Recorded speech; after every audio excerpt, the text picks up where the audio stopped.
பீகார்லேருந்து ஒரு குடும்பம் வேலை தேடி வந்திருக்காங்க. ஒரு கணவன், மனைவி, ஒரு சின்ன குழந்தை. அவர்களை அடையாறில் இருக்கின்ற 4 கயவர்கள் அந்த பெண்ணை தவறாக பாலியல் பலாத்காரம் செய்து, அந்த பெண் அதற்கு எதிர்ப்பு தெரிவித்ததால் அவரையும் அவருடைய கணவரையும் கம்பியால் தாக்கி கொலை செஞ்சுருக்காங்க. அந்த குழந்தை அழுததுனால அந்த குழந்தையும் செவுத்தில் அடித்து கொண்டிருக்காங்கன்ற செய்தி கேட்குறப்போ நம்மெல்லாம் மனித இனத்தை சேர்ந்தவர்களா அவங்கெல்லாம் அப்படின்னு தான் எனக்கு கேட்க தோணுதுங்க.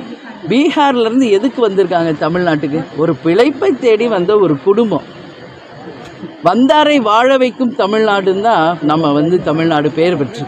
ஆனால் இன்றைக்கி இருக்கின்ற நிலைமையை பார்க்கும் பொழுது மிக மிக ஒரு அச்சுறுத்தலாகவும் பயமுறுத்தலாகவும் இது மிக மிக கண்டிக்கக்கூடிய ஒரு விஷயமாக நான் பார்க்குறேன்.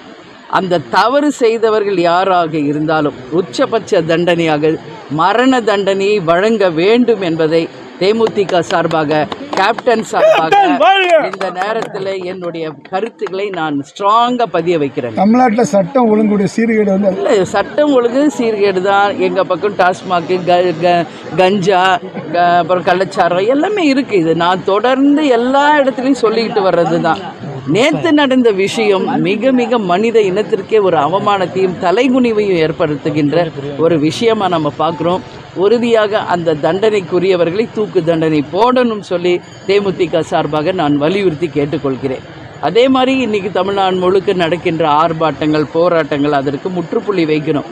தமிழக அரசு அவர்களை அழைத்து பேசி அவர்களுக்கு வேண்டிய வசதிகளை ஏற்படுத்தி அவர்களுடைய நீண்ட நாள் போராட்டம், இடைநிலை ஆசிரியர்கள் தொடர்ந்து பல மாதங்களாக அவங்க போராடிக்கிட்டு இருக்காங்க. அதற்கு நிச்சயம் தமிழக அரசு அவங்க கேட்குறதை கொடுத்து அந்த போராட்டங்களுக்கு முற்றுப்புள்ளி வைக்கணும், சட்டம் ஒழுங்கை கட்டுப்படுத்தணும் என்கின்ற எங்கள் கோரிக்கையை முதல்ல மக்களுக்கு கோரிக்கையை நான் சொல்கிறேன்.